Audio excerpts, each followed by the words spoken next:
All right, we are live. What's going on, guys? Blake Jamieson here, back with another artist chat, and I would say, this is the most excited I've been about for an interview. And last time we talked, it was the tables were turned, and man, I'm so excited to have you in Project 70. I'm really excited to introduce you to the crew. We've been doing these streams for a while. It was every night at 10:23 throughout Project 2020. So. These are the diehards, which is great. I love it. Man.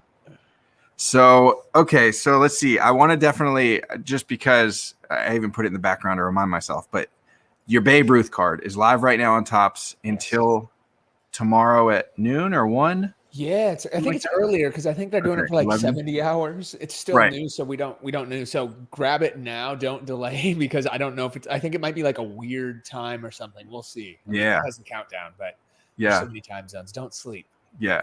Awesome, man. And you know what's so great? I think that I think that if you're starting to feel or interested in a couple artists to buy their first cards, I think because there's going to be so many artists, people aren't going to try to complete a whole set. It's just too overwhelming. There's not specific players. We don't even know what players. We're still finalizing the list. Right. For artists, like if you like Blake's, buy his because they're giving a special bonus to people that buy all 20 of those artists. It's going to be really sick at the end. So I'm trying to debate right now, like, all right, what are all the artists like that I'm going to try to go for so I can get that portion? If you're thinking about it, like grab those as one, and you can only do it this first week. So you kind of got to make your decisions, which suck without seeing the rest of the sets. But if you kind of like the inspiration and if you're into music at all, hopefully you like mine. Yeah, no, yours is awesome, man. And I loved the video on Instagram showing all the Jay-Z inspiration. Like I didn't put it all together until I started seeing each piece by piece. It was so cool to watch come together. I definitely want to talk about, that creation process tonight. But I think, man, your origin story is an epic tale of just like crazy. I think like the thing that stood out to me the most is like your entrepreneurial spirit. You started so young, flipping PlayStations, leverage that into a job and mentorship at Sony, moved to LA, crushed it in the music game, producing, DJing. I think you had like the great relationship with the game, which I think helped you get success there. And like, now just seeing everything that you're doing, I can't even imagine. You got the Coffee Breakers in LA, Card Clout. I just watched the Snoop episode. That was awesome. That was dude, like, do you ever sleep? Like, how do you do it all? That's a good question. Yes, I sleep because I realized I used to not sleep as much and I wasn't as successful. I get more done, so I have to force myself to sleep. I'm not one of those people that's like, never sleep when you die. I wish I was. I wish I didn't have to sleep, but I've learned the importance of sleep and good health with whatever you do is, I'm less useful on 3 hours sleep than I am on 8, but I need to be getting, more for that. But, that's one of the challenges is figuring out what to do with the time. And for me, I really only work on two things that I'm really, number one, it has to be something that I'm passionate and into.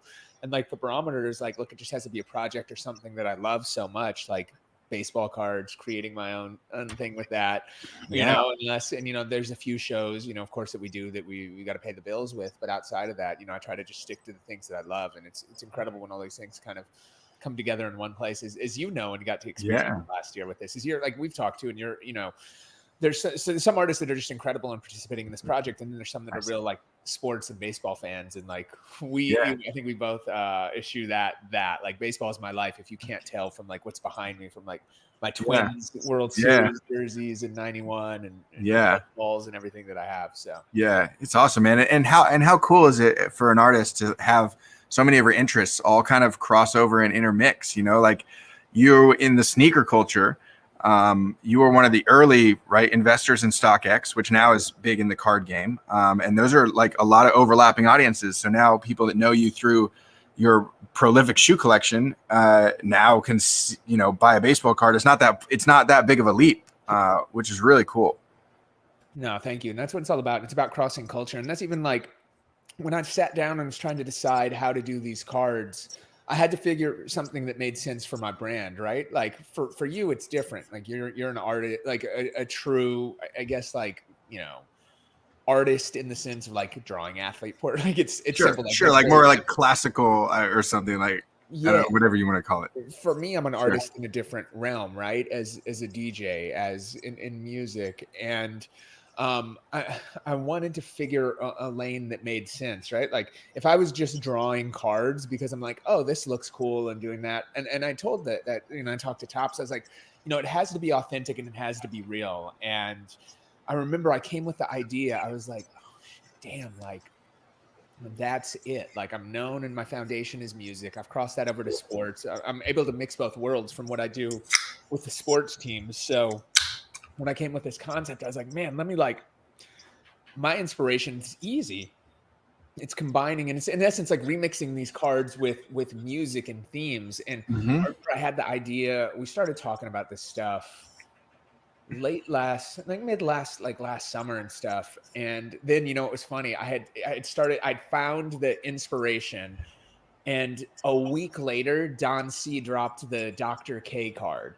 A week after I found it, I was like, oh man, I don't want people to think I'm biting Don. I'd had that idea. I mean, he obviously was doing pop art and those things, but I see the reaction that he got from that. I'm like, all right, that works. That was kind of like a validation. And shout out to Don. That's my guy. I've known him forever, and he's a creative genius. It's like, well, if he thought of it, then it must be a good idea too. Yeah. So it kind of validated that. But for me, like I wanted to do something that was authentic and real. And that's why like mixing music. And if you look in my history, I got known as a DJ for mixtapes, and mixtapes are all like, in essence, I mean, we sample stuff. There's no clearances. It's a very underground scene.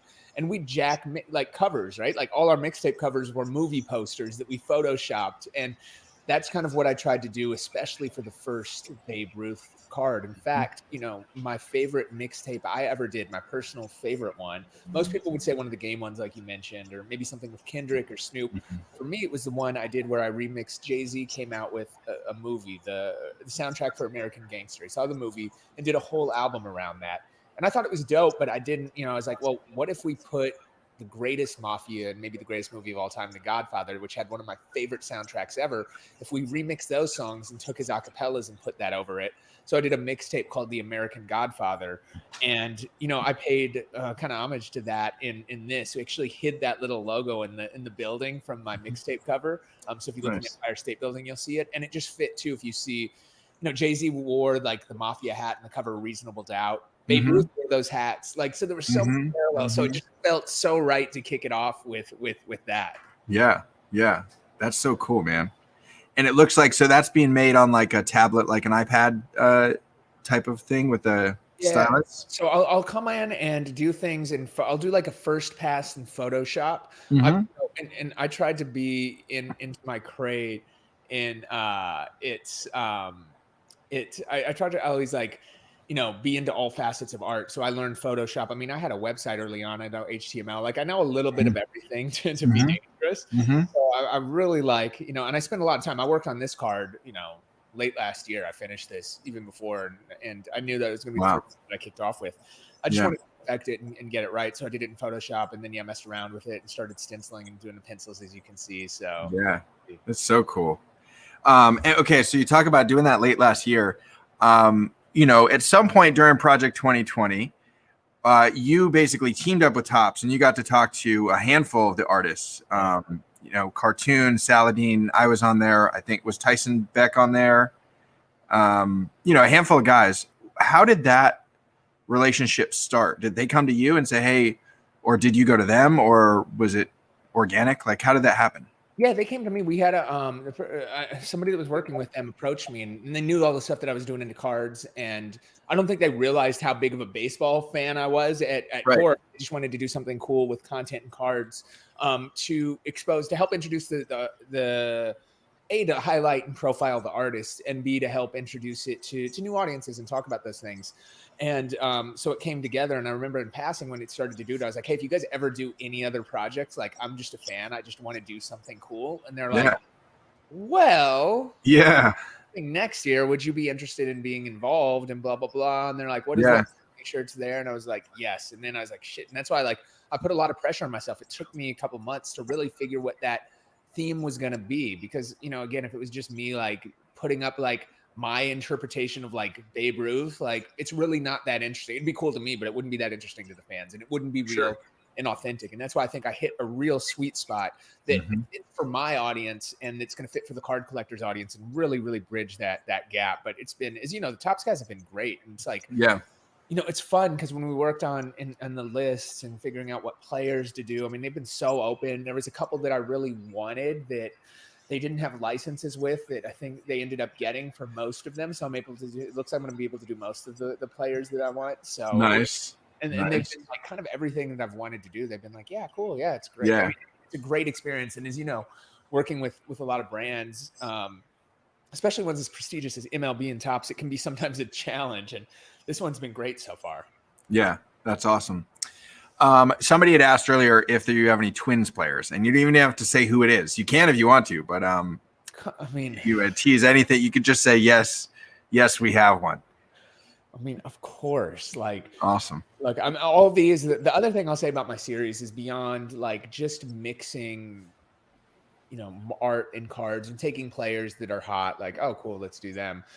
Everything to me needs to be tell a story and relate to my life somehow. Even if they're, you know, the Twins ones are obvious because of the Minnesota connection, but you know, there'll be a couple players in the series that I didn't like. In the music themes of you know, like I did the Jay-Z mixtape, so that made sense.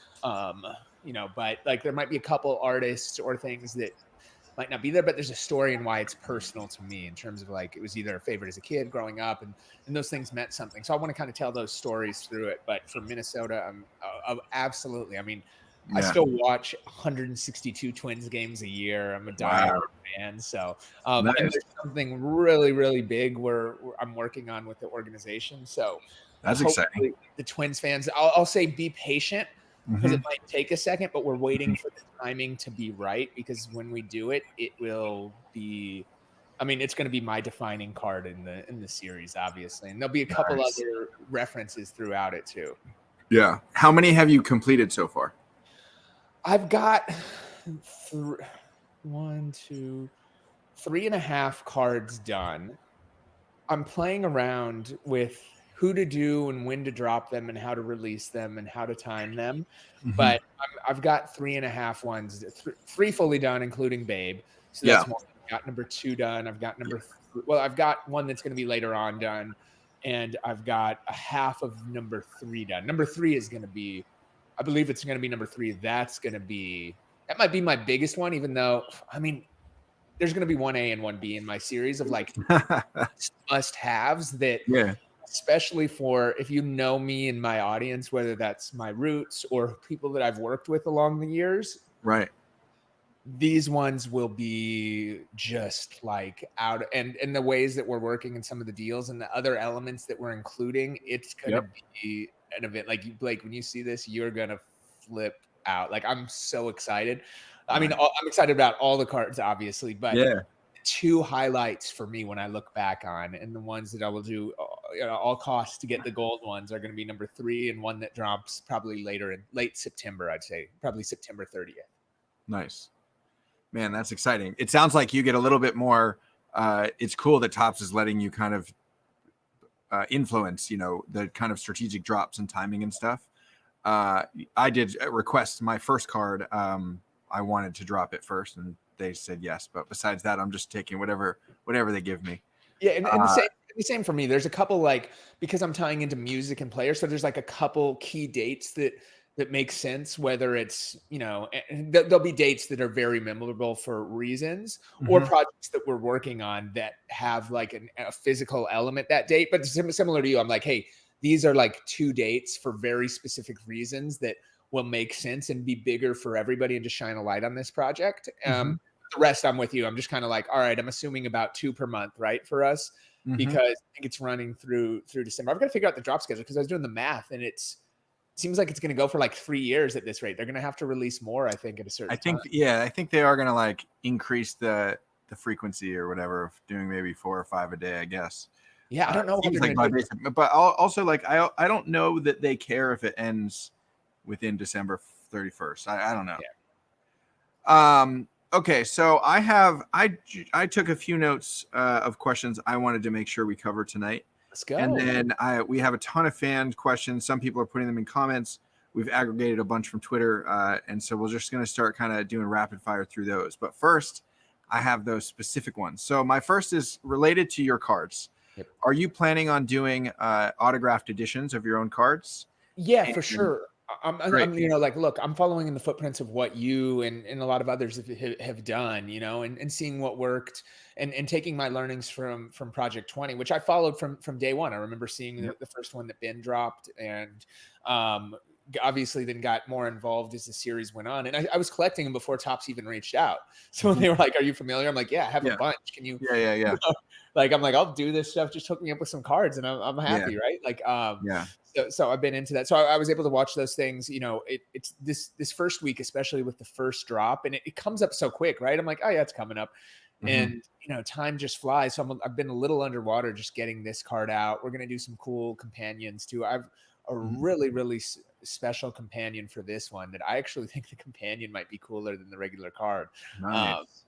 Which is strange. It's really awesome. I mean, the regular one's awesome, but that I'm gearing up. So we'll be releasing those a little after. I just want like, let me get my heads down. Let's get this release out. But yes, 100%. I haven't finalized exactly what that looks like, but it will be coming soon, and we'll be posting all that stuff on my site, which is just djskee.com, which we redid and kind of are getting ready for a lot of other things. And we're also doing merch. So we launched I teamed up I with got my t-shirt, my long sleeve. Yeah, exactly. So we teamed up with, I'll hook you up. I got to get your address. I already ordered one. Come on, you got it. I got it. Next one. So I teamed up with homies at Bleeker Trading in New York.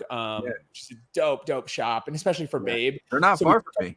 Yeah, so we took over the window and we did a limited shirt out of 100. I think they still have some left, so go to bleakertrading.com, and the shirt is really sick if you're a New York or a Yankees fan. It's it pays homage. It's great too because it has the Topps logo, so it feels really official. It's awesome. Yeah, that's awesome, man. Yeah, I would love to go check out Bleeker. It's literally like right across the bridge from me.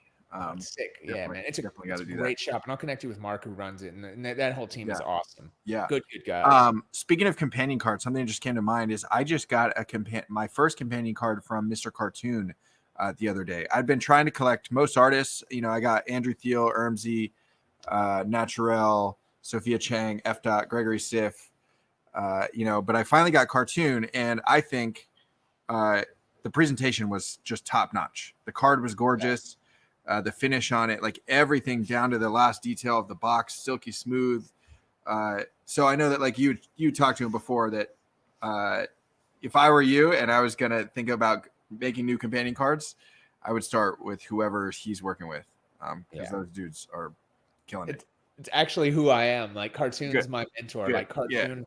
For people that don't, and I think Cartoon might be the most actually underrated artist in this set, right? Like because he's from a different, like it's a different culture and different realm. And what Cartoon did and what he's done, like he's the GOAT. Like I think we all kind of bow down to him as artists and just influencers. And Cartoon was so personal. Like in my life, I moved to LA like 01, 02. And as a kid, I got introduced to Cartoon as a teenager. And he really took me under his wing for really no reason other than just being a good guy. I hung out at his, he had this tattoo shop in Skid Row on, which is in the worst area in LA. And he is like, look, he's from Soul Assassin's crew. They're the most respected people out here in the streets in LA, and everybody respects Cartoon. He had this incredible tattoo shop where the biggest celebrities and artists in the world would make their way down to Skid Row. And he just loved like messing with people. He intentionally like put his place in the hood in like an area that was there, but he let me be like a fly on his wall and hang out. And every night, once I'd stop working, I'd go down there and hang out. And there was like a year straight when it was like me, Tunes, Estevan, Ben Baller, like it was all of us just like rolling together. And that's why it's so crazy seeing like, looking now back, 15, 20 years later and seeing us all kind of doing our own things and being a part of this project. It's just really, really surreal. But Cartoon is the illest. He's one of the greatest artists of our time, like a generation. And like, just look at the work on the Lasorda cards. I know some people are like, oh, I'm not a fan of Lasorda, which is fine. Like he did that for LA. Like that's an LA card. And that's why it's so true to his brand. And like, if you're an LA Dodger fan, you must have that. If not, you might not get it, which is fine. But if you just look at the detail and appreciate the art and what he does, I mean, it's phenomenal. And Tunes really loved me because I brought him his first corporate deal. He Nice. major collab. I was doing as a teenager, I got known in the industry. I was doing all this stuff with, do you remember the T-Mobile Sidekick? Yeah, of course. The device. Smartphone. Yeah. Yeah, so that was it was everybody, business people had a BlackBerry. It was the first like smartphone before it set the way for the iPhone and all those things. I was doing all the marketing for it. That was my first real like job that I landed, which is a crazy story. Right. And I told them, let's do a collab. And instead of doing it with like and just sticking somebody's name on it, I was like, let's get a real like artist that can like draw on it. And he did a T-Mobile Mr. Cartoon Sidekick that we put together. So he was like blown away because all these people always talked all this stuff, and I actually came through and got him a deal. So it was our first major deals that we did together. So Cartoons just have so much love. I mean, I know his family, his parents, everybody real well, and that guy is like a legend and has been a mentor to me and introduced me to so many people and helped me just on my career and path. So awesome. It's great that you say that on the cards, because I went to him initially and he was actually the one that connected me with some of the Topps people early on. I was like, yo, I love your cards. He's like, yeah, you should talk to them. So-and-so's doing it, a guy that we both knew. And I was like, he's like, hit him up. I was like, all right. Nice. So I owe him actually for getting me into this. That's great, man. Do you think he's going to do all Dodger cards? Probably, no, he'll cool. Spread it out. Or Ben Baller too, maybe. Yeah, exactly. It's funny. I'd love if some people would, right? Ben Baller should do Russell Wilson. Yeah, exactly. As the A's. That'd be crazy. If somebody was doing like, that's actually a good idea. I mean, imagine if you did even like Kyler Murray and some of these guys that got drafted. So I think that would be a lot of fun. Okay, here kind of completely different topic, but something that I always like to ask people that I respect. What's your favorite book of all time? Favorite book of all time? Great question. There's different books for different things. I mean, I'll list a couple because I don't know if I could name one, and maybe it'll make me remember a favorite. In terms of like learning things, like Never Eat Alone. Like I love, I'm a fan of Keith Ferrazzi. Yeah, like let's all eat together, right? Like the bigger, there's a lot of in any industry, right? You see it even in the card world where people are jealous and want that for me. And what's so great, and I learned this in talking to a lot of the artists last year, right? Like it wasn't like a competition. It's not like, damn, am I going to outsell Blake? Are we going to do this? It's like, no, let's all win together and do dope stuff. There's plenty of room for everybody. And if we can all collectively like rally and do dope shit and put our stuff together and bring in our own audiences, we all benefit, because there's going to be people that are watching this interview, right, that are not familiar with Blake. There's going to be people that are watching this interview that are not familiar with me. So like, let's collectively do these things. And if you're doing dope stuff, hopefully my fans turn on to that. If I'm doing dope stuff, hopefully your fans turn on to this. That's why I'm so appreciative for being here and having you kind of introduce me on this first week while these cards are there. It's so great to be a guest on this show. But I'm a big believer in everybody doing that. A couple other key ones are like getting to yes. Like I'm just a believer at the end of the day, like take your ego out of it. Just find a way like to get to the end result. That's what matters. I'm not a fan like everybody else is like 48 Laws of Power. I'm not really a fan of that. Like I don't like the I just got that, but I haven't read it yet. Yeah, like it's good to understand. And like somebody told me early on when I moved out, they're like, read this because it'll appeal to Hollywood, but don't be like that. And I was like, all right, cool. It's good to know how other people operate, but I didn't want to be like the conniving, like behind the back stuff. But favorite book, you know what? It'd probably be a baseball book, honestly. Like I loved all the Walter Yost Jr., who's a photographer for baseball. He took all the great like Upper Deck cards in the 90s, all the great Griffey photos. He had some great baseball books. So it'd probably be like a photo book like that. Yeah, I love that. We actually, Dustin Bradford, I saw him in the comments. He's a super talented sports photographer. He commissioned a piece last year. We connected through Project 2020. And now this year, because he does a lot of shooting for Getty, so I'm using one of his photos for one of my cards, which is super fun to like collab with. That's other artists, which is great. Shout out to Dustin. Dustin, hit me up. Let's do some stuff. I love that. Yeah. His work is amazing. So his name's Dustin Bradford. So if you just look Dustin Bradford on Getty, you'll see tons of stuff. So I'm using a picture of Buster Posey, and he's taken like some of the most. I PC Buster, and so he's taken some of the most iconic Buster cards, which I was blown away to see. So that was rad. That's sick. That's so cool. Buster is great, man. I can't wait. But yeah, I mean, rising water raises all boats or whatever. 100%. I'm all for the collaboration. Lifting each other up, I think, is fantastic. That's what it is. Like, let's all root, let's all win together. Let's make this project and make the whole scene. And just like, look, there's enough room for everybody, right? Like Yeah. and by the way, what people don't realize, like, look, if you are greedy and you want to win it all, like how much fun would it be to be the richest person in the world and nobody else could join you or do anything? And it's only you. Like, it's not Right. cool. Like, Yeah. Lonely at the top. That's all. Yeah, for sure. Okay. Last question that I had written down, and then I'm going to get some fan questions. So, I feel like you have seemingly, you keep like creating opportunities for yourself to like take your success to the next level, and you've been doing that from a very young age. So the question is, what advice would you offer to a young artist? It could be a DJ, musician, painter, anything. Maybe they're in high school or college, but still pretty young. What should they be focusing their energies on? Ooh, great question. I think like, there's, and sorry, I'm going to give a long-winded answer because it's, That's so good. That's what we're here for. it's not like an easy, I wish there was like an easy answer. I mean, the reality is like you have to experiment a lot, find your lanes, test a lot of things. And at the end of the day, the key to success that I live in and that I believe in is like being persistent, and persevering over those things, right? Like my 3 Ps, I have something on my wall that says patience, persistence, and perseverance. And it's so true, right? And one challenge that we're faced with, because it's just a different generation now. Everything is instantaneous. Everything is so judged by likes and comments that it's very tough to be patient on things. But it still is so key. Well, we want to move and we want everything to happen overnight.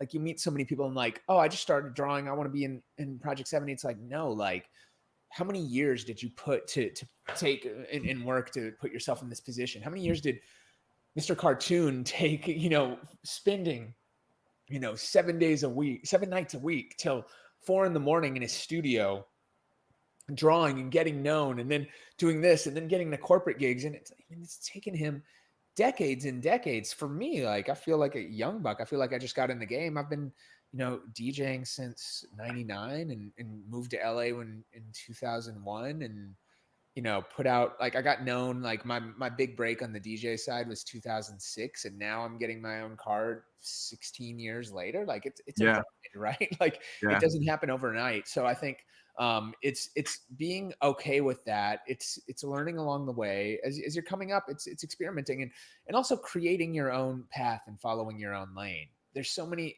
others that, it's so easy to follow the paths of others. And while that might work for me, I've always tried to create, unique opportunities and do things that do it my way in ways that I like and take influence from everybody out there, but not copy them. Right. And if you look at the biggest artists that are most successful in any realm, in music, in art, in music, in movies, it's people that have done it in, on their own terms, that haven't just followed anybody else.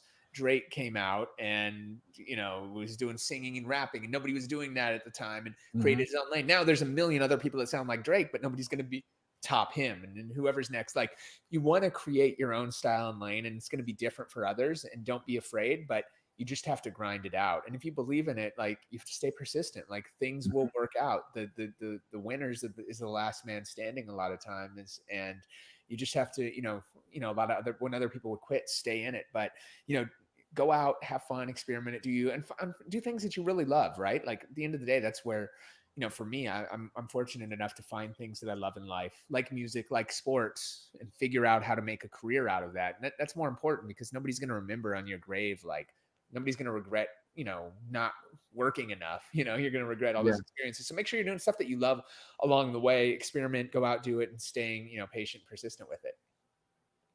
Yeah, that's awesome, man. I love it.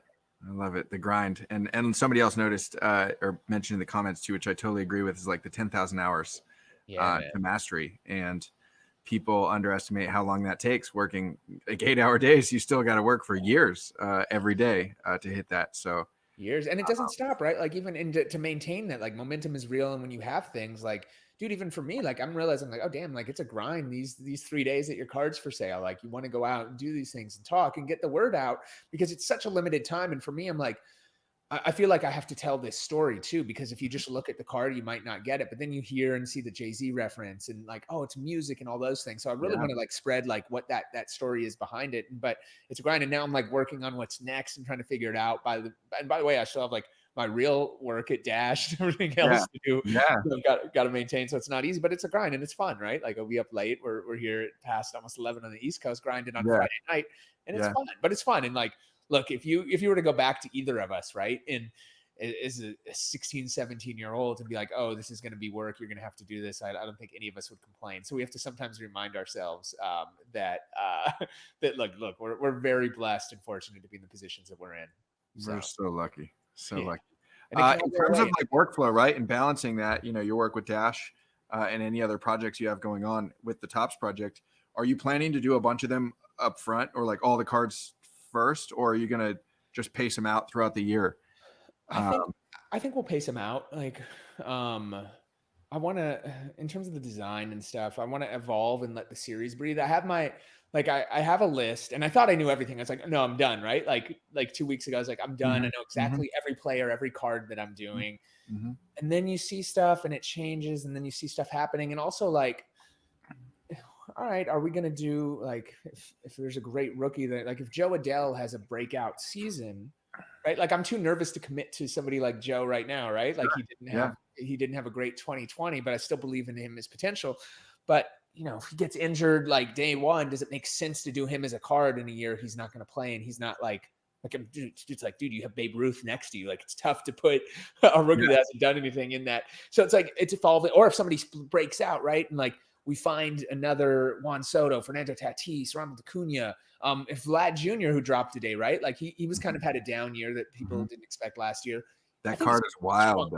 Yeah, I've been buying, man. Yeah, it's a great card, by the way. Yeah. So much detail. I was mad because I was trying to get an AP of it and I couldn't. The bots got it instantly. Yeah, those are sick. It's a great card. I bought every single card so far, and I wasn't planning on that. I just like the first 3 dropped. I'm like, all right, 10 packs, all 3. And then the next ones drop. I'm like, all right, I'll just buy like, the 3-pack. I want the foils, man. I'm trying to find the foils. And if anybody finds foils or the gold of my card, please hit me up. Especially that first. There's a couple that I really like. I'll pay whatever for. So I would be very careful saying that, man. I've gotten held hostage for my golds before, man. What's the most somebody's asked for you out of curiosity? I paid almost $6,000 for my Nolan Ryan gold last year. Makes sense. But now, I mean, that also, like, the market was going crazy. It seemed like the prices would never go down. I mean, obviously now I look back, I'm like, well, I probably could have got that for a couple grand if I had just been patient. But it's a 1-of-1. Yeah. It was my first card. It was the 1-of-1, and it was important to me. And I mean, fortunately, I pulled a couple golds. I pulled a Griffey, which I just recently got autoed by Griffey. That's sick. Yeah, so I'm happy with those, but yeah, just be careful. I think it's like it's a balance, with the bounties on your own stuff. Because now I'm dealing with it too. Like I have my 1951 set came out. Well, where do I have one of the artist cards here? Sick when I saw it. I loved seeing that card. I mean, I just love that card design. Thank you, man. So there's my babe. But where somewhere? It's the Super OG, the real one. Yeah, so like there's one of them that's an insert that's a picture of me, and so it's my first card. Here we go. I finally pulled one. But I keep seeing people pull them online, and I like kind of was vocal about like, yo, I really want these. This is me on a baseball card, and then people just want to charge an arm and a leg for them, you're like, especially for that, you're like, how big is the market for this? Like, guys, what do you guys think you're really gonna get? It's not. Well, now that I got one, I'm like, okay, I had to have one, but yeah, it's and that's why it's so great, like having great people like you guys around, because you guys can guide me as you've been through this journey last year. And there's been a lot of people that hit me up and stuff too, like Frank the Mayor in here, who's been helping me out, and there's just so many good people in here, so it's great connecting. And it's crazy too, like somebody hit me up. This is a crazy story. They hit me and were like, hey, I want to hook you up, like I want to talk to you about my startup and those things, and like I've got this card and blah blah blah. And I've always preached, like, look, if you want to get my attention, I get a million people hitting me, like, listen to my music, do this. And while I would love to listen to everything, it's like, all right, if I listened to everybody's song that said, hey, it'll just take you 5 minutes. Right. I would That's your whole day. Wouldn't have time to do anything else but listen to music all day. But I'm like, if you want my attention, it's not that tough. Like, if you're a hustler, you can figure it out. Hit me up and say you got a pair of shoes, a card, say you're in Minnesota, like find some connection to like tickle that. Somebody did that and they pitched a startup, and I love it. And I'm thinking like actually like figuring a way to come in with them. So the connections and the things that are happening from this already are just incredible. Wow. That's really cool. Yeah, I mean, like I said, I got a ton of unexpected benefits last year. One of them was like the networking with the other artists, and I think it's great. And now that like almost everyone's coming back from last year, but we still have a new crop of 30 new people, it's just phenomenal. So I'm so excited to see what the P2020 guys do to step up their game. All the new artists. It's going to be exciting. I got a question for you, actually, since you did it last year. Yeah. How have you approached this year differently, right? Like, I'm assuming you're probably not going to choose the same players. If you do different years, like, is it different designs? And maybe you do choose somebody like, I have no idea we can talk, but like, I'm just throwing it out there. Like, I'm sure some people will do a Griffey again, a Mike Trout again. Yep. So it's like, are you going to do a different design, same influence, a remix of last year's card? How have you kind of looked at approaching? Yeah, well, I have some overlap. I think that Trout's going to end up in most people's set, and I think as an artist, I think that's smart. That people should take advantage of the fact that he's the top. Him and Jeter were the top selling cards last year for Project 2020. I think it's silly not to do those, just from a business perspective. Because, like for me, you have your hands in a lot of different things. Get it for income streams, but for me, like art is the thing. So if I can. Well, remember, no shows for me either. I haven't done a show in over a year. So yeah, well, the world is shut down, so I need it. Yeah. I think another thing that I wish I knew sooner was, you have the cutoff after the card's printed, and then you can't get any more. And especially with all of my early cards, I wish I ordered at least twice as many of them.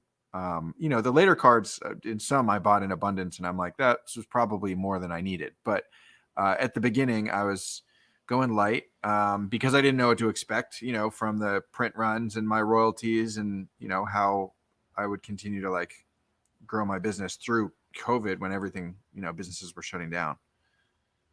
Crazy. So, it makes so much sense. Yeah. So buy however many you think, just add like 10% more or something. All right, cool. That's good. And then just stash them, I got I have basically above my office in this loft, there's like this storage area that's like, I don't know, 6 feet tall, and it's just stacked with just these monster boxes of cards. And it's like investing in myself. Yeah. It wasn't cheap. It's, it's not a cheap hobby. It definitely is not, but no, I agree. And like, look, I'll probably lose money doing this project, but it's worth it. It's just fun. I doubt that, but yeah, it's gonna be dope. Okay, let's see here. Kevin asks, what's your favorite card? Value aside, just favorite card value aside. All right, my favorite card would be, it's going to be super random, 1994 Upper Deck King Griffey Jr. Electric Diamond. So Griffey's my favorite player. Love that design. It's him. I loved him. Like I was a center fielder, and I like playing defense better than I like batting. It's him at the wall making a jumping catch in a gray jersey, and I love that Electric Diamond because I just love that design in general in Upper Deck. And Electric Diamond with that foil and that silver was just incredible. I've been trying to find a PSA 10 for it. So if anybody has them out there, there's a couple that pop up on eBay once, and I've been, I keep like bidding what I think is going to be way too much, and somebody just gives me a crazy bid. But it's just like a super random card. It's not like the most popular, but yeah, I've always loved that card. I have it. Actually, I have a Griffey signed. Oh, here we go. Here's one that's not graded. So, and it's not Topps, unfortunately, but Upper Deck had a great run in the 90s. So it was this card. I just love that design. I got this raw one, and the Electric Diamond was like the refractor parallel version. And to me, Griffey being the best player, just that design was so killer. This is what I wanted as a kid at the time. Like I was opening so many packs because you could get the base one, but getting the Electric Diamond was like impossible. And there wasn't like eBay where you could buy it. So like stores didn't have it. So I remember being able to grab it. So that's probably, ironically enough, like my favorite one. Yeah, that's awesome. Let's see here. Heavy J asks, let's see how you came up with your list of players. We kind of talked about that. Let's see here. Did you have any favorites from Project 2020 from collecting there? Ooh, favorites. Yeah, there were so many. I mean, the challenge is like you go through the artists and see all those things. The favorites, though, somebody else just asked this, and I couldn't name it down. In terms of players, I really liked a lot of the Bob Gibson ones. I thought those were underrated. He had a great player set. Yeah. So like, I'm trying to think of which other players were just incredible. I mean, obviously, like the Trout. I loved, there were some of the Trouts that I really liked. Like, Always really sick. Man, ending with 2 Trouts was cool. They had Cartoon and Saladin on the last day. That was Those sick. are fire. Although sadly I forgot to buy them, so I actually need to still buy them on eBay. You know what? For yours, I loved the. I mean, the Griffey you did was awesome because you had the pink background ish, right? Yeah, exactly. Yeah. Yeah, that was sick. I mean, the Koufax. I like some of the Koufax ones. There's so many that I could go through. I really. It's a big set, and it's crazy to think how much this Project 70 is going to be more than twice as big. Yeah, almost 3 times as big. 100%. And like I loved what Sophia did, putting in that the Griffey, the Air Max Griffey 1 in hers, which was sick. I mean, there's so many good ones out there, dude. Like, I have I think the one behind me, the one that King Saladin did. I believe the Jeter was sick. That one too. Yeah, there's some. I mean, I love them all. You look at it. I love Gregory's too. I can't forget Greg. Yeah, his Big Mac burger. Those are sick, so much, dude. Yeah. Cartoon, of course, right? Like, everything he did. I mean, I love the Griffey, so I love that he put like the LA streets with his street lamps behind it. That was fire. Fuck, a bunch of stuff, man. I mean, I could probably just sit here and go through them all day. There's so many that you like forget them. It's such a dope series. I'm trying to put together a full collection. I was about to ask, do you do a full set? I've got some gaps, but I have 100 of them, so I'm gonna try to track down the rest. The challenge is though, I got to put together a list of what I'm missing and like write that down. Which is we just inventoried mine the other day because I'm trying to do 2 full sets and we have a lot of gaps in the second set and some. So we put this spreadsheet online and I just started telling fans, hey, here's what I need and what I have extra of, and make an offer, and if it's fair, we'll do it. And so we've been trying to do the same thing. I just need to make a list. Yeah, absolutely. Okay, let's see here. As Vikings game DJ, what's one song that you love to play? Ooh, I love playing. I did a dope remix of "I Can't Stop," the Flex Pavilion song, a long time ago, and it just fits the game really well. I've played that over the years, and that's never gotten old. So I love playing that, especially because I did a special like live instrumental with a band remix that sounds really, really sick, and it's like a stadium song that sounds great in there. So that's one that comes to mind. I mean, it depends on the moment what that game is, and I connect with a lot of the players before, so get their requests and get their stuff in, as well as kind of introduce them to it. But that's one that that's always in rotation, kind of across sports that we work with. I use that a lot in basketball, and even baseball too. Yeah. Rob Weber asks, "What's your favorite Randy Moss card?" Favorite Randy Moss card, without question, 98 Upper Deck SP Authentic and the die cut version. I have, I think, like probably 20 to 30 of them already. So, and I'm dying for, you know what I need though? They did like an auto version of it. It's a silver and a gold, and I don't have that. I have the green, the regular base ones. But I need those silver and those gold if anybody has that. But that's my favorite Moss card for sure.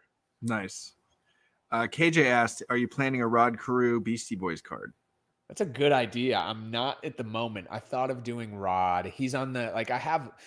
So the toughest thing with this, jumping back to that list, was right, especially when they let you choose the players. And for people, again, people like us that are true baseball, like we live and die this, like I watch every game, right? And like, look, if it was just my personal fan world, I'd just do all Twins, right? Like you'd be getting Byron Buxton, you'd be getting like all these random players. But look, you have to obviously think on what's gonna, appeal and fit for my theme for that.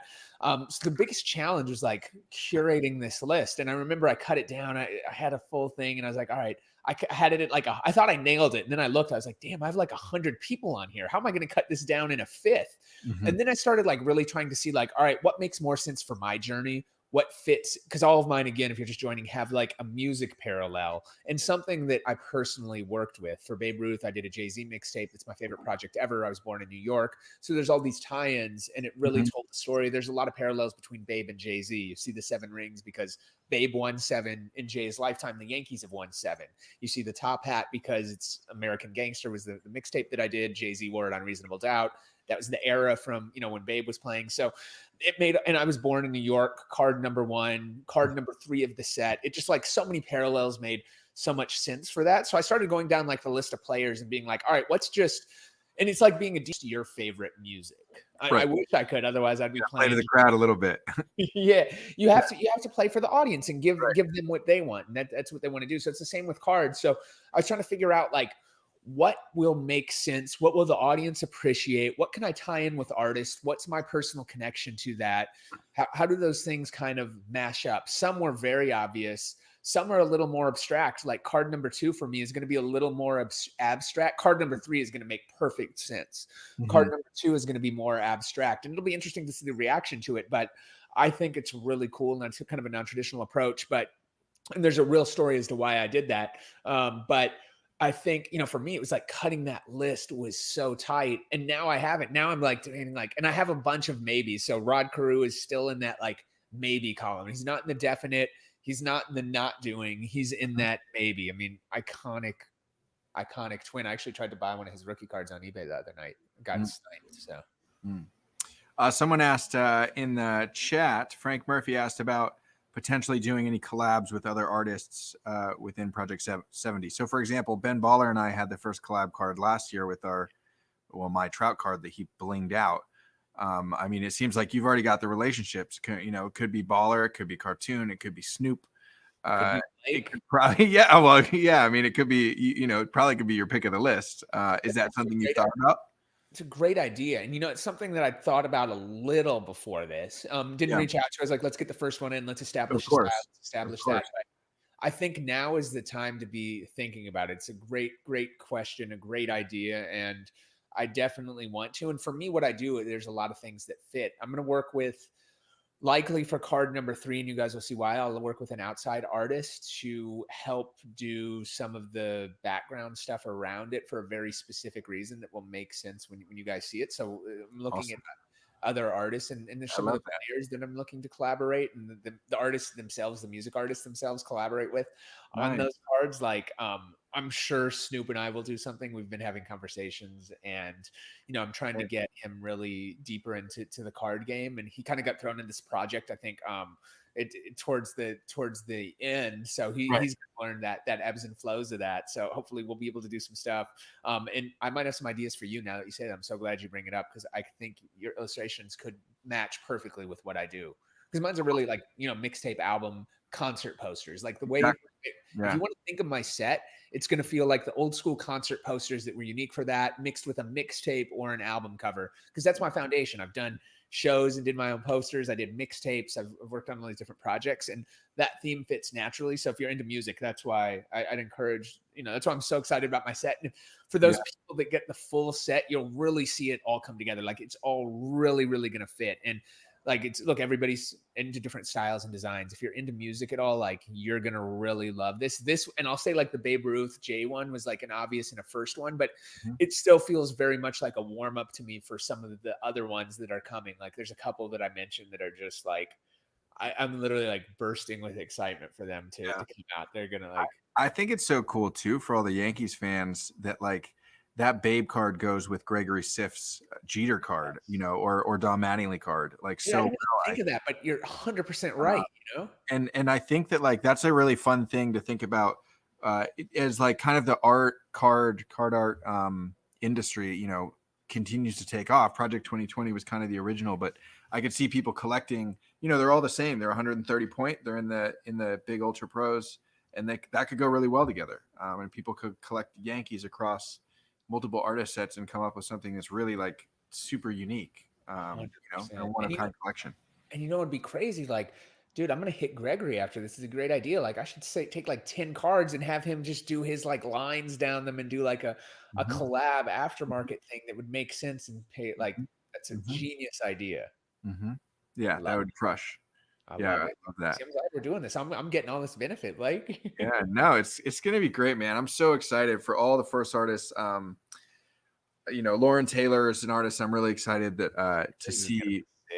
Her work is amazing and her attitude is great, and she's just so like humble and a cool person in the hobby. So I want to see her win. And all I'm also excited because like there's a ton of people on the list that I don't know, and it's not. I also kind of like live in my own bubble. We all do. I mean, I was heavy in the card scene and art, sports Topps thing for the last year, and like not doing really anything outside of that or consuming other content. So I'm excited. Like, the Bobby Hundreds error card I thought was interesting. I love error cards. So like, I love that fun. content. And then like he posted on Instagram, it was like a game. There's 10 different errors. Can you find them all? And that gamification was really cool. He's great. And that's going to be another great one to collect, right? And like, if you look at it solo, and that's why I'm like, I really want to encourage people, if you find a design that you like, or you like a theme, right? Like if you like error cards, even if you're like, that Griffey one isn't for me, which I think it's great. I was able to grab an AP of it. As a whole set, those are going to look phenomenal. And for those that like, again, choose a few, my advice for people that are asking to collect this, choose those artists that you like, or those themes that you like, and buy those ones, especially because Topps, if you buy all 20 of them, Yeah. they're giving you those posters at the end. And it's like, look, I'd love to collect all the cards. I'm going to try. I'm debating if I try to do all 1,000 plus, but yeah, I realize it's not realistic for most. So I yeah, think like sticking to an artist is very reasonable, especially with that bonus at the end. I think those are going to be tremendously valuable, more so than even the foils and some of the APs. yeah. I mean, the foils, those are, I mean, that's sick. Think about, I need a foil set of all my cards, and those aren't going to be cheap to get. Yeah, exactly. Right. But yeah, I mean, it's exciting, man. It's just, I feel like Topps has tweaked some things that like from learning from last year, that's going to make this year even better. And even, if we just even look at like the kickoff promotion, getting all the different artists to do the little intro videos and be sharing on social, I think they did a pretty good and more organized job than last year. And I'm excited to see like extra resources being put into stuff like that, to make sure the project is successful. 100%. That's what we want to do. Like, we're trying to do physical activations. That's what I mean. Like, look, we're in a time of COVID, but I was like, hey, let's wrap the store in New York, so it makes sense. And if somebody's walking by, it's going to bring into it. We really want to tell those stories, and I'm excited to dig in and do even more. Especially as this came up even quicker than I thought, and I had to react a little more last second than I'd like to. Right? Like, Right. you're like ready, and they're like, oh, damn, it's here. Let me get this stuff up and plan it out. Especially because it's like 3 days that these are out, that you want to get people aware of it. And I just keep telling people, a lot of people are sitting on the fence and debating buying them. And I'm like, even if you're thinking of it, at least buy like the first one so you have it and you can continue to join, because you're going to regret it or not. Right. Especially if you want to go for a full set later on. I'm telling people like, look, I can't hook you up. Like, grab them while you can. And especially so I wonder how that works as an artist. Like, I'm going to buy like 200 of each of my card. Am I going to get 200 posters at the end? Because I want that. Yeah. And I don't know. And like last year, just to put that in context, like I fluctuated from like some cards I bought 70 of. My first card I did not buy enough of. And at the max, I mean, I bought like over 1,000 of just a couple cards. And having 1,000 Trouts, for example, where 75,000 were printed, it's going to be a long time before that, comes back from an investment perspective. But for me, I can never buy that card again. Yeah. And that's going to be, it's also like such a cool personal branding, thing to like meet someone and be able to give them it's like 100%. An extension of a business. So excited about, right? Yeah. Now that we're talking about this, I'm like, shit, I might order a little more than I was thinking. So yeah, I got to. I mean, one of the things that I'm going to do with a lot of my collection is to try and get new people excited about my art this year for Project 70 is I'm just going to have them like fill out a form to give me their address, and I'll just mail them a surprise card. That's sick. Just to try and get them to have a little skin in the game. Super cool. I'm very excited about that. It's cool because now, looking at someone like yourself or Snoop or tons of the other artists, like the platforms are so big and they're so different. So it's just like, it's like last year, but on steroids. It's awesome. It's insane. There's so much, and you're going to see so many designs. And that's why, like, I am encouraging people, like, find things that you like. Like, I see people in chat, like, some people they're saying they prefer the hand drawn and stuff. Like, absolutely. So my card is not for you then, like, right? Mm-hmm. Like, all good. Find those artists that you like and you like those designs. Go buy all of Blake's. There's going to be some people that don't really care about baseball that are just into music and buy mine, and awesome. Like, if you're into music, like, I'm going to have the best set ever for those types of things, right? So, like, find those lanes and find those interests and find those artists that you're into and support them. I think that, I think when you want to get that, like, the sets are going to be that's my one takeaway. I think the sets are going to be the thing. Because I think, again, while we all would love to have every card, I don't think that's reasonable. I think it's choosing a few sets, picking and choosing. And then in between, like, if you love a player, if you love a specific card, of course, go support that. But I think that's the way, like, if I was taking an impartial step just in, buying cards, which I buy way too many of all sports and stuff in general, that's kind of how I would approach it. Yeah, absolutely. Okay, I have some other questions completely shifting gears. Okay. They're back from my list. Are you into or following any of like the NFT space or crypto art? Kind Yeah, of what's happening there? 100%. I've been watching. Look, I'm the idiot that when Bitcoin first came out, it was $20. I told everybody to buy it. Unfortunately, back then I was like, look, this is early 2000s, right? And I didn't have any money. I was living in an apartment, like Right. all those things. So while I was preaching to everybody to buy it, I didn't get any myself. Otherwise, I would be, buying everybody in this chat the APs for Yeah. every part of my collection and giving it to them free just as a thank you. Yeah. NFTs, look, I always try to stay, I'm very tech savvy and try to be on top of things. And I just like experiencing and seeing what's happening there. It's such an interesting space. We're so early on. I've been watching so, like super rare. I'd been in some of those Discord groups for the past year, and now it seems to be blowing up a lot more recently. And of course, it was going on a little before that. I mean, obviously, like NBA Top Shot is what everybody's referencing right now, which is insane. So I think that there's tremendous potential. I don't know how it shakes out. I do question how like a random moment of a second tier player is commanding like thousands of dollars, right? Like that there's certain things that are weird, but I could say the same thing about a lot of these modern day cards that I feel like are, could be, there's so many out there. But in general, I think like, look, there's no difference. Like if you look at what a dollar bill represents, it represents gold in a bank, which is how people trade things. Is there a reason that a piece of paper from 1952 that hasn't been folded with a picture of Mickey Mantle is worth in perfect condition over $25 million? Everything represents something. So this is no different. We're just, and for a whole other generation, they're just used to having physical items. So it's tough to assess like, wait, why would that be worth it? But it's the same thing. It's no different than cards, right? Just because it's digital. In fact, it's actually arguably more valuable because it's easy to track. You can't really counterfeit it because it's on blockchain.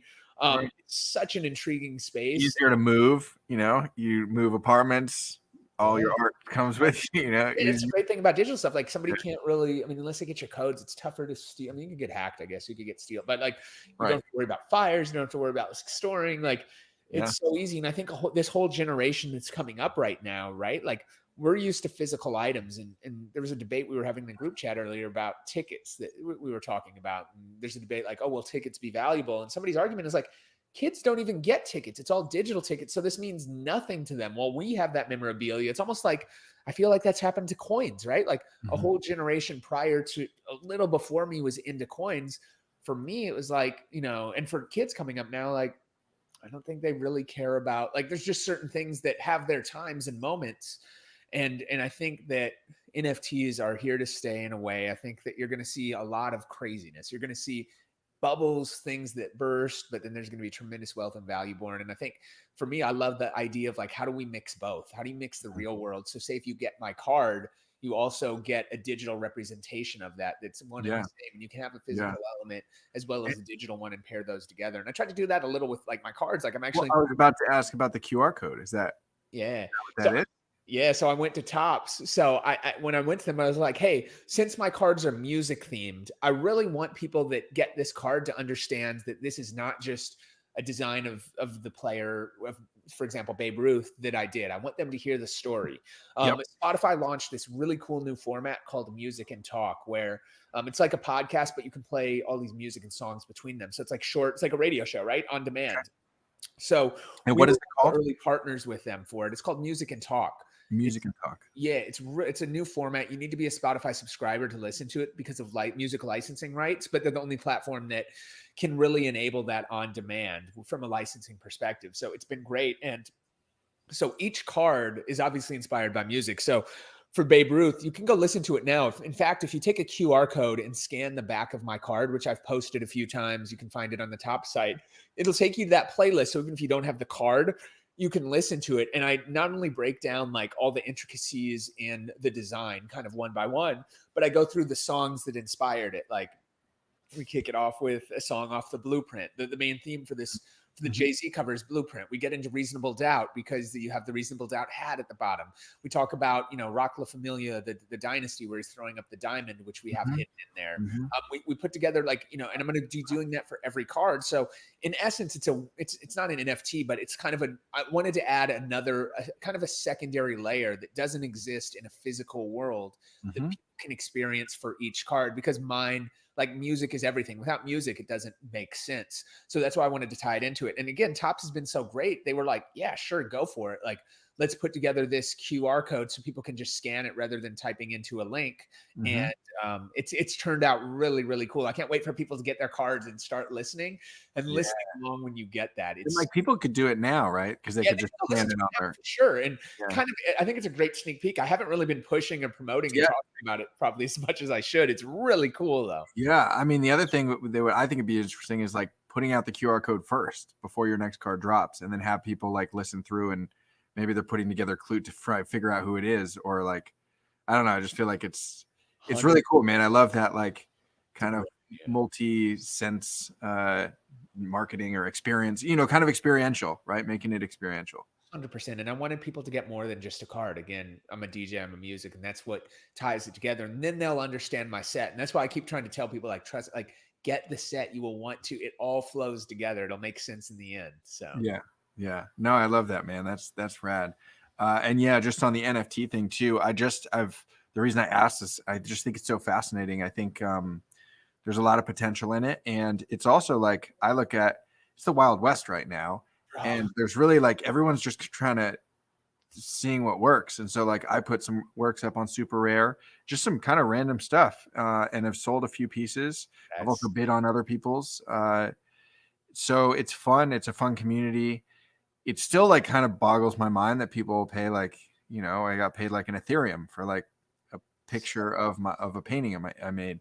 And that's like $1,800 right now with Ethereum price, which is crazy. I love it. Have you thought of doing anything with the cards? Because it's an interesting thing. Maybe even, especially for, I mean, it might be more difficult for the base ones, right? Because there's MLB licensing, player licenses, Topps, and all these things. It could be really interesting for like a digital companion. Yeah, and to do like a one of one, like imagine like, hey, you own the one true companion card. Here's the NFT for that. It's a good idea. Let's do it. Let's try it. Let's see what happens. I think we should totally do it. Yeah, it's a really fascinating space. I think it's got some potential, and I don't want to miss the boat, even if it turns out to be not work. Like, I'd rather be in it and try. Look, that's what it's all about, right? Like, life is about doing new things and paving. And look, I love just trying new things but it makes sense. I think it's going to be around. It's something there. I don't think any of us really understand what this can be, but I think there's absolutely something there. And there's a future where cards come. I mean, we're seeing it with Top Shot, right? Like, kids love that. Like, jump in that NBA Top Shot to score, and you will see so much activity. I mean, the amount of money that they're making is just insane. Well, I think it's actually, some of the stuff is too expensive. Unfortunately, it's going to price a lot of people out. The concept, I mean, it's working. That shows that it's working, right? Yeah, absolutely. Absolutely, man.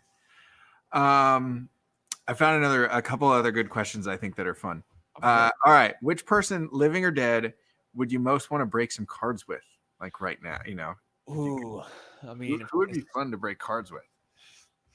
It actually would be fun to break like old Babe Ruth cards, like with Babe Ruth. You like the packs that he would do. That'd be pretty rad.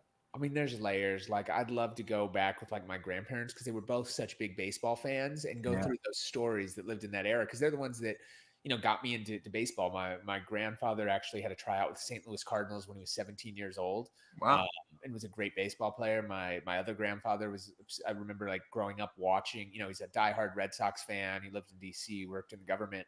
And, I remember watching as a kid going out, because they didn't have the Nationals. So we're watching every Orioles game with him, and his knowledge of baseball. Like, I still have the placemats from my grandparents' house that list, I think it was from 1988. We still use them here, and it lists like all the World Series championships from like the past 100 years, and the home run leaders. It's so outdated now. Yeah. It's so cool. So I think obviously then with family, in terms of others, like, the players themselves, like Kirby Puckett, going back, I mean, there's a lot of people, unfortunately, in my life that have passed away that are close to me beyond family. I mean, somebody like, I'd love to do something with like Nipsey, who passed away a couple years ago. And you know, his just knowledge and insight, he'd think something like this is so cool because it's like artist creativity, putting things together. So um, I'd go back to some of those homies, and if it's people that I don't know, I think I think it'd be some of those players. I mean, honestly, like you look at the list and like it's not that far out of reason to think like if Nip was still with us, he would be in the set. Like he you know, because he was like finger on the pulse of that culture down, you know, had the big mural like walk in LA, like 100%. it would have been right up his alley. He put out a mixtape, and I remember he was, in terms of books, he gave me great books to read. Like he'd just come in and he just wanted to learn. I was just so impressed by him because I got to watch him grow from somebody that was like, when I first met him, 05, 06, something like that, 07, I don't remember the year, mid 2000s. He was like raw, right? Like straight out of the hood, like straight out of South Central LA and in an environment, but he had something else around him. Even though everything around me, like I was scared shitless when I went to the studio with him the first time, but he just grew and matured and wanted to be so much more than where he was from, and was so wise and would always read these books. And I remember he read a book, I call it the something laws of marketing, the imputable laws of marketing or something. And he lived by that. And that's where he got the idea to do this $1,000 mixtape where he made 1,000 of them, super limited. And it's like cards that we're doing, right? And he's like, this is a piece of art. He gave it away for free. Anybody could listen to it for free. You could download it. But if you wanted the physical copy, you had to pay $1,000, and there was only 1,000 of them. And I remember I was like, what are you talking about? But like, that's cards, that's crypto, everything that we're talking about today. So exactly. Flipped out and seeing those things, and he was so far ahead of his time, and the support, and that's what was so dope. He just dropped a Jay-Z record with him, ironically enough, this week. And Jay, I remember quietly, he didn't publicize it, but Jay bought the first 100 of those. Like he sent a check and bought those from us from that. So he showed love and support. So it was great to see. Yeah, that's awesome, man. He was talented. I've done a handful of portraits of him, obviously, over the years. All right, let's see here. Another one. Do you have a morning ritual or routine?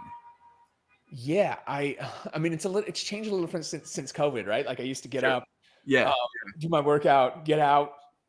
I'd get picked up to go to the office every day, 8:30, or be on the road, take an early flight. Now it's changed, right? Like luckily from COVID. So it's not the same. I do have the routine. Like I wake up generally early. I have to work out. I drink my, I'm on my health kick. So I'm drinking my gallon of water, which I'm not on today.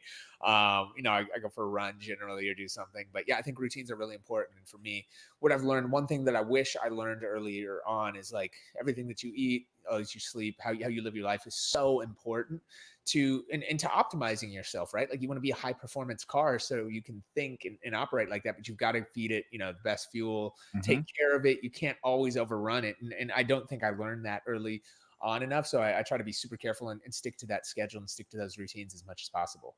That's awesome. In terms of creating, like creative time for you, do you feel like you create the best in the morning, evening, or depend? It kind of varies. I have a couple of different creative things. Like I wake up with my best ideas at like 4 or 5 in the morning. And then I'll generally, if I don't write them down, I'll oftentimes forget a lot of them. But that's when I have like the crazy ideas. I generally am pretty productive in the morning. Midday, I'll go through a lull, and then kind of like evening time, I'll pick up before, and then I try to wind things down at night so my mind isn't running. But yeah, I do find actually there's certain times that are more productive. And I've also learned to like listen to, and this kind of as an artist, and it works even in business, right? Like there's certain times when you're trying to do things that's just not clicking and you just have to step away, right? And then there's times when it's flowing and you're like, yo, I'm in the zone, like let me go for that. And you have to ride those waves and not try to fight them either way, Yeah. Is there anything that you, if you feel like you're not in the zone or in the flow state or whatever, and you kind of need to get there to like finish a project or a deadline or whatever, is there any like tricks or like hacks? Like, and I'll give you an example of mine, I guess, is like, I just make my creative space, this art studio, even if I don't feel like creating anything, if I just come in here and spend enough time tinkering, cleaning, organizing, whatever, taking out the trash, like something will hit me, an idea will hit me just being in the space. Is there anything like that for you? Yeah, I think it's the same thing. It's putting yourself in the right environment. And if there's a deadline or something, you just got to sometimes plow down, turn off the phones, not look at your emails, not get distracted. Biggest thing, right, is like And it's so frustrating with where we're in. It's like we could be sitting here and then I get a text and the text is inconsequential. It's like, hey, what's up, man? Right? Like, or something from those things. But you stop and answer that when like, wait, you're focused on this thing. Why would you let it distract you? So that's the biggest challenge. So I think like sometimes turning those things off and being able to zone out and focus. And for me, sometimes it's like, all right, like I'm sitting, especially like we're stuck in lockdown. So I'm used to being on the road, being in the office, and even like driving to and from our studios every day. And now that I'm not doing that, it's like I'm just on a computer nonstop, like zonked out. So there's like times where I'm like, I just have to go for a run or a walk, like, or I'm going to go crazy and do those things and just kind of taking those moments. And then you feel refreshed and can go get the stuff done that you need to. Yeah, that's awesome. And the your old music studio is where the Coffee Breakers is, right? Yeah, same current studio. Yeah, we opened. You know, it's funny. We'd had So it's both. we're right on Hollywood Boulevard. Hollywood between Vine and Queen is the most famous street in the world. It's so sick. We spent 16 months on the Dash side. We have this new 25,000 square foot building and studios. It had pop-up retail space, storefront radio studios, giant event space, green screen, event venue for 500 people, basketball court, gaming lounge, offices, like great sick space. Wow. We opened it in February 2020, right? Oh, like yeah. after a lot of money and a lot of time in construction, and had our whole year planned on like how we monetize that building. Right. That being said, like March 1, we're feeling really good. By March 30th, we're shut down. And long story short, like the offices haven't opened up since then. But because we had this retail space, I got connected with Dan, and who would randomly, and he was talking about opening a card shop at the W Hotel, which is 2 blocks down the street from where we were. And I was like, well, we have an open retail space. I'm doing all this stuff in cards and content. Our space is actually a lot better than the W's. It's on Hollywood. It's not on a side street. It's bigger. It's more visible. It just feels cooler, and we have a lot more space.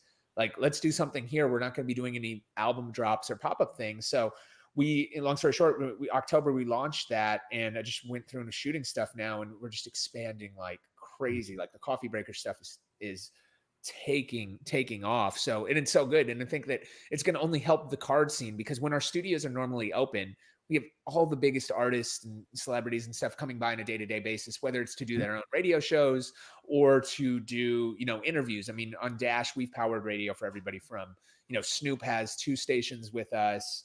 We've powered radio from Kylie Jenner to Ice Cube to Insomniac to, estates like Rick James. If you haven't checked it out and you're into music, check out dashradio.com. We have 80 stations. It's like Sirius, but for free. No ads, no gimmicks. Like, it's really, really good. Like, it's best in class product. I'm not just saying that to prove me right otherwise, but it's so cool because we have all those people coming by the space, and we're going to be able to introduce them and create content with them and take them to the card shop, because they're also, all these artists are starting to hear about it and hit up and ask questions. And now that I have that space that's connected to where they're already going, I think it's going to bring a lot of people in. And I'm so excited about, again, mixing those worlds of like music and sports. Yep. And Steve Aoki and Gary Vee are both kind of involved in that venture, right? And that mural by Gregory Siff was insane. Greg came in and threw it. That's when I first met Gregory. Before we did those things. So he came by. He crushed it. I mean, I'm such a fan of his art.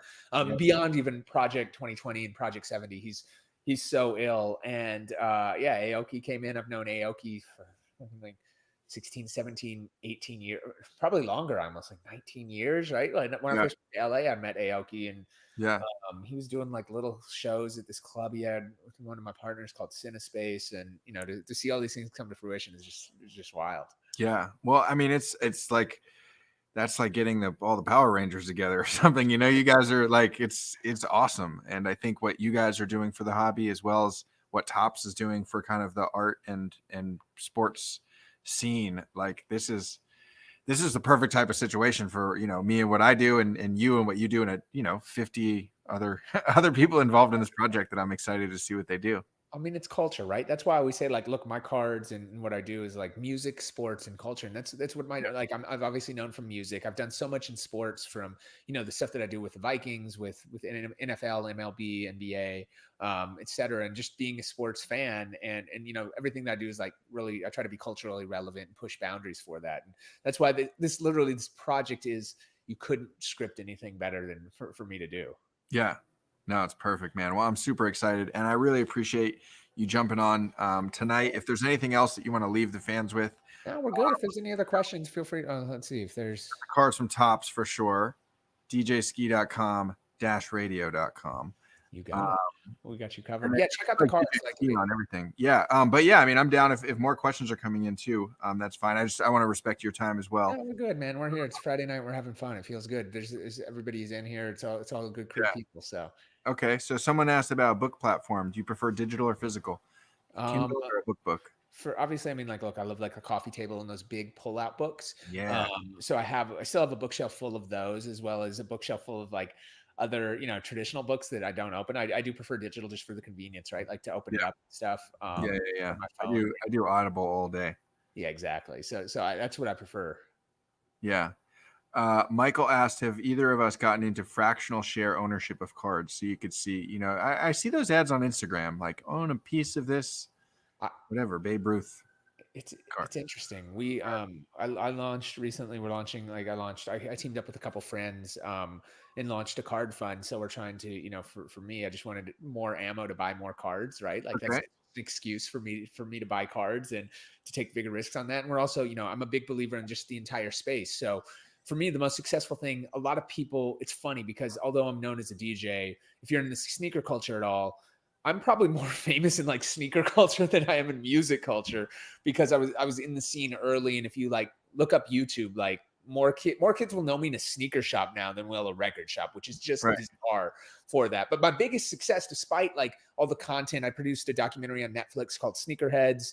I mean, if you look on YouTube, I have like hours longs of videos just going. No, I was watching one today. It's way too long. Like, unless you're a sneakerhead, it's not worth watching. If you're a sneakerhead, you'll really enjoy it. If you're not, it's just way too much.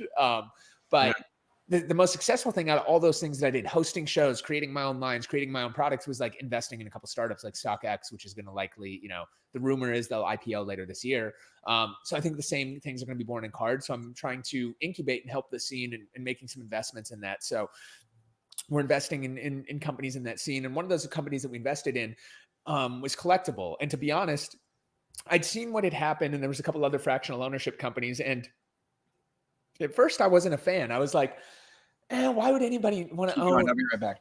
Go for it. I was like, my thought process and fractional, I'd love to see people's in the chat stuff, their kind of thoughts on it. But I was like, who really wants to just own a piece of it? Like, you want to own that physical hardware. And then as I got like more and more cards, and especially when you're looking at like, you're kind of, a lot of the fun in cards is like making early bets, right? Like, while we love the cards and the players and those things themselves, there's some cards that we buy because we're like, wow, this is a great value. What's been historically, the historic, if you look in the back in like the art scene and things, the biggest movers are always the very top end. So we're looking at obviously like a PSA 10 Jordan rookie, like cards that are extremely expensive that most people can't afford. So now the fact that you get to participate in that and take ownership of it, and also like, it's almost like NFTs in a way where you can log onto your app, log into these companies and see what you have and be like, hey, I own a piece of that. I own a piece of that. And I think when you start getting, there'll be some goodies and things that come with that. I think it's going to be tremendous. And after I started seeing the success and how quick a lot of these like IPOs in essence were selling out of these cards, of these, of different memorabilia, we really like got into it. So we check out Collectible. They're crushing it. It's a really good product. And you can then trade those and buy them and sell them. It's like buying stocks. And, instead of buying stocks in companies that are boring, buy stock in Ronald Acuna, buy stock in Fernando Tatis, somebody that especially if you know sports, and like I watch sports more than I watch business news. Like I will make better bets on baseball than I will the stock market. And then those things really enable you to, and by the way, you don't have to deal with like shipping and insurance and all the craziness that comes to it. And you can sell them in a very liquid market. So I was turned off by it initially at front. I was like, this doesn't make sense. But I think, I'm also, I try to realize when I'm not always right. And I think I was wrong on that initially. And so we got in, and I think there's tremendous opportunity in that space. Yeah, that's awesome. I've seen this question asked a couple times: is favorite Twins player of all time and favorite DJ of all time? Great questions. Favorite Twins player of all time. I mean, it's tough to stem away from Kirby. What got me into sports was the 1991 World Series. So I was born in New York. That's why Babe Ruth is card number one. But I grew up in Minnesota. We moved to Minnesota right before I started kindergarten. And that would have been, 1990, 1991 in that era. I think it was maybe late 1990, right? So my first experience with sports, the first games I ever went to was the Twins in 91. And my dad took me to the World Series game 1, which was incredible. I was obsessed with it through those whole times. I went to game 6 and I sat. Kirby Puckett hit. He did 2 things. One, he made a game-saving catch at the wall where he jumped. So I'm sorry to all my Braves fans. And I was sitting in center field, and then he hit the game-running home run. We'll see you tomorrow night, 10th inning. And that ball landed, a few rows in front of me where we were sitting in center field. And then game 7, I remember we sat like 14 rows behind the dugout. My dad had already bought the tickets for game 7 from somebody that didn't think they were going to make it. And he was like, you just got to pay me now and you're out if they lost. So that's the way he was able to afford to go tickets. He made a gamble and it worked off. And that's literally like the best moment of my life. Like I'm almost like, I always say, like, I'm like a crackhead trying to get that first high, right, of winning a championship, because Minnesota has not won anything since then. But that's what got me into sports. So it's tough to not say Puckett. But one other player that's interesting is, I played catcher when I first started getting into baseball, and I loved a guy named Brian Harper, who was this Twins catcher at the time. Great players, great statistics. Before game 7, I was there, and I'd always go to every game early.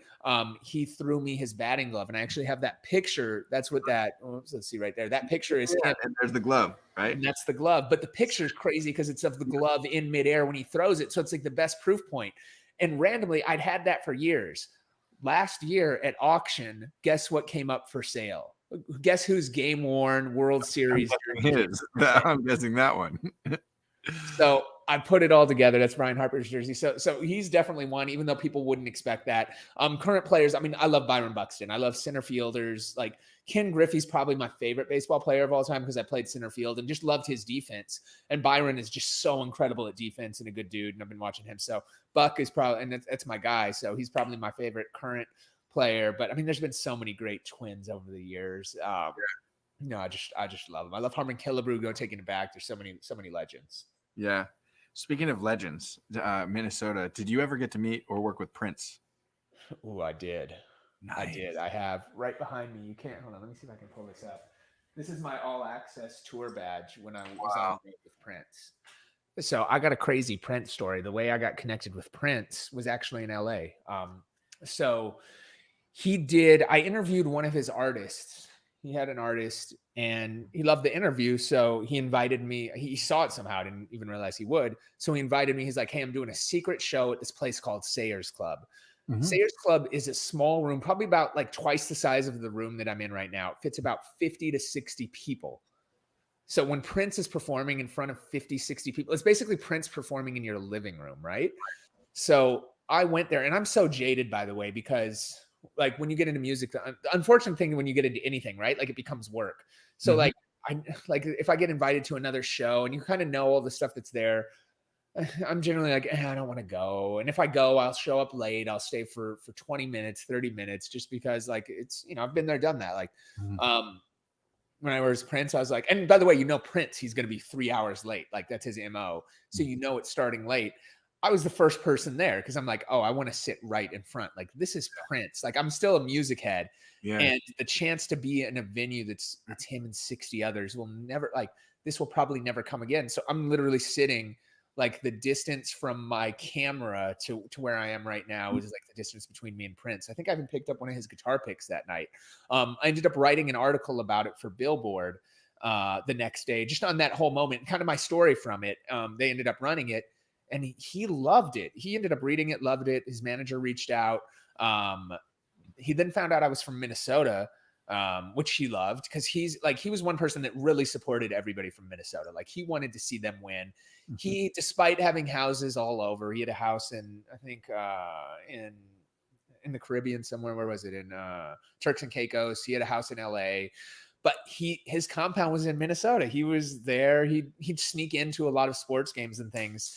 So they asked me to go on the road with him, and he wanted me to write a tour book on this tour that he was doing. And it was a great tour because it was all West Coast. So I was already where I was, so I didn't have to travel much. But it was all like House of Blues style venues, which again, for Prince, like this is a guy that played Super Bowl halftime show. For him to be doing these small, intimate venues, I mean, it's so much better going to a show in a small venue versus a stadium, just because the sound, the acoustics, the feel, the energy, there's nothing like that. And he'd do 2 shows a night. And again, generally when you're on a tour with an artist, it's like the same show over and over. You just repeat. for him, he'd come out every night and every show with a different set. One night he'd come out like Jimi Hendrix. The next night he'd come out just full pop. The next night he'd come out full R&B. And next night he'd come out and play funk. And just watching, I mean, I could sit here for hours and just talk about that tour and that experience and what I learned from him. So he, in my mind, is without question the greatest musician of our lifetime, maybe of all time. I mean, when Eric Clapton, who's known as, maybe the greatest guitarist, says that Prince is the greatest guitarist, like, he's there. He engineered his own shows. He was almost too advanced musically for anybody else to do. Like, I'd never seen. He's on his own level. Anybody like that. What'd you say? He's on his own level. There will never be anybody. Yeah. Anybody like that. So being on the road and experiences is one of the highlights of my life and career. And that's why I still have my tour badge, and getting to see how he was behind the scenes and connecting with him was really, really special, especially being, I mean, and then the fact that he's from Minnesota and like purple for all my Viking, like it just played in. And he was such a good supporter of the teams. He loved sports. He'd watch all the games. I found out he'd watch them, like, he wouldn't go, when he'd go, he'd sneak in a suite so people wouldn't, he tried to blend in. But when he was even on vacation at his house in Turks, he'd be watching, he had a TV set up on the beach and he'd watch every game. So dang. So is it safe to assume that he might slip into some inspiration? You never know. Down Project70 in a card or two? That's awesome, man. I'm very pumped about that. Yeah, man. Brandon wants to know if you still have Snoop's lowrider. Of course, man. Check out Card Clout. Yeah, we traded the Kobe for the car. So yeah, I think Snoop probably got the better end of that trade. That Kobe's up. Yeah. I mean, it wasn't a bad deal. The cards don't fluctuate as much as the cars don't fluctuate as much as the cards. So Snoop's got a good one. And Snoop's first pull, it's funny, we broke a bunch of boxes that day. It was the first break a box that Snoop did.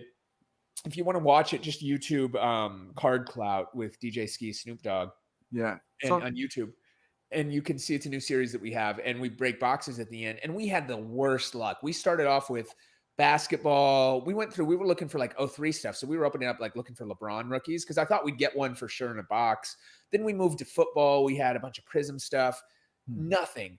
We had one box left, and it was a box of what was it? Topps, the Topps Black. And first three cards, nothing. Last card, signed Sandy Koufax, Dodgers. Nice. Or that. So I gave it to Snoop. It was like the first, not a bad break. I mean, the break started off so bad, and literally the last card, and we were out of boxes. We were there for like, we thought we'd find a card in 5 minutes. We were there for like 40 minutes shooting. He got it, so. Yeah, that's fun, man. And that's going to be like a fun platform too, to like do breaks. And that's another like industry that's crazy, that's blowing up as cards blow up. It's also COVID friendly, which is great. Everyone's joining in via video. So it's fun to be part of this kind of rebirth of cards. It so is, man. It's so great too, because it's like my love for sports. Like I see somebody that's asking, like, do you prefer the Metrodome or Target Field? And it's like, now that I get to work at those, I mean, it's for that question. Metrodome was where the Twins used to play. My memories are at the Metrodome, like, right, being there and being a kid, like, it will never replace it. But for stadiums, it's probably the worst baseball stadium ever, right? Like in Minnesota, where I grew up, summers are beautiful. The rest of the year is not. It's freezing, and you don't want to be indoors in summer when you're playing baseball. So to be stuck in this cold dome that's white, by the way, that I don't know how the idea of making the roof white when the ball is white, things would get lost. And there was a horrible baseball stadium, but my memories are there, so it's tough. But Target Field is, I've had some of the best moments. One of my favorite moments in my career was DJing the playoffs there, where I played literally between every inning and every time out. We did a thing where we'd have like all the fans hold up their phones. It was one of my favorite shows I've ever done. And, I've created a bunch of new memories, and there will likely be some new ones once we get fans back in the stadium. We just built a crazy new DJ booth with the Twins. I can't make it for every game because there's 82 baseball games. Like with football, I can go to every Vikings game because there's only 8 home games and they're on Sundays. So it's easy to plan out, so I can fly back for those. Twins, I can't do it, but I'll be going back for special games. And there's going to be one game specifically, if you're a card fan, you will want to be at, that we're tying all together, that will be later on in the year. We're pushing it back to the end of the year because we want to try to do it when there's more likelihood of fans. So Target Field is just an incredible stadium. So for fans, but the memories are still at the Metrodome. Hopefully we get new ones at Target Field, though. And so that later in the year is like maybe a tie-in with the Topps Project? Yeah. Sick. We're trying to piece it together. I mean, like we'll see what happens, but the Twins are a great organization. MLB has been so supportive of this project, and I think we can do something really special there. For me, I'm trying to like look, I do my best at trying to connect the dots between all these worlds, and I'm like music, sports. Let's get the team involved. Let's get the player involved. Let's get the artist involved and tie it all together and create it something for the fans with a moment like. I'm always like, let's shoot for the moon and see what happens, but it's looking positive. So we'll see. Yeah, that's awesome, man. Let's see here. What else do we got? Dustin says that he thinks the Twin Stadium is great for photos. Was it? That's interesting. Says from a photographer's perspective, Target is one of the best. Glad Coors is good because he's in Colorado. But that's interesting. It's awesome too. But the Twin Stadium, it does look good. There's one card that I'm really looking for. If anybody has, let me know. There's a Mike Trout opening day. I forget what year it is. It's an opening day Topps card, but it's taken at Target Field. And the backdrop, because they have this really cool backdrop with the Skitty City skyline, doesn't right because like for some reason it actually photographs better than it even looks in person, which is generally rare. Is really cool. So if anybody has that card, it's an SSP Trout opening day card. Really cool, but it really does look great. It's a fun stadium, and it's a really small footprint. I think it's the smallest footprint of any MLB stadium out there. They really compressed it into a small zone, but made the most of it. Yeah, that's awesome. For you, getting your first Topps set, is that like I imagine it is for everyone, but like a bucket list item? Kind of consider that like I mean, I thought I was going to be a pro baseball player, so I always say it's funny. My joke used to be like, well, I finally made it to the major leagues and, made it to pro sports is, not in the same realm, but I'm on the field as like a DJ and curating music for my favorite teams, right? Like it's a dream come true that I get to, be on the field. And when Stephon Diggs made the Minnesota Miracle catch, I'm the first person he runs to on the sideline, right? Like those things are like, you feel like you're a player on it. It's amazing being in a playoff game and I'm pumping up the players and energizing the crowds between those breaks and going on the field sometimes and like taking batting practice. Like it's a dream come true. And now this kind of is that next bucket list. Like I'd always, as a kid, like we had baseball cards in Little League, right? So now again, it's not the way that it's like, and it's kind of a metaphor for life. I say it's like, look, I didn't get in the front door, like the obvious way, but I found a way to sneak in the back door and make it happen. It just shows that like, look, if I can do this, you guys can all do way more and do anything else that you want. Yeah, that's awesome. Another thing that I want to talk to you a little bit about is like your philanthropy. You do quite a bit in that space too. Do you want to talk about, any causes that you're passionate about and if that's going to play a role in the top stuff? Sure. There's definitely going to be a couple moments where we donate portions of whether that's the cards themselves, the companion cards, merchandise, or things around that to charity. For me, it's so important to give back and to empower our communities. I think that I think that, we are only as good as the legacy that we leave and the others that we put on. So it's super important for me. I've decided like intentionally to not have my own foundation because I think that there's so many great causes and so many things out there. And as you can see, like I like to do a lot. So it would be tough to just be like, hey, I'm only going to care about this. And at different times, there's different moments. And I'd like to work across all of those. And I feel like there's people that dedicate their lives to that. And for me, it's better to help shine light on as many of those as I can. So I try to work with, multiple foundations and everything from, on the music side, like Music Cares, the Grammy Foundation, to local ones in Minnesota, to kids ones, to like even things like that are focused on climate change and global good, like the UN Foundation. I've been lucky to have been working with for the past decade. So yeah, I think it's super important for me. It's awesome.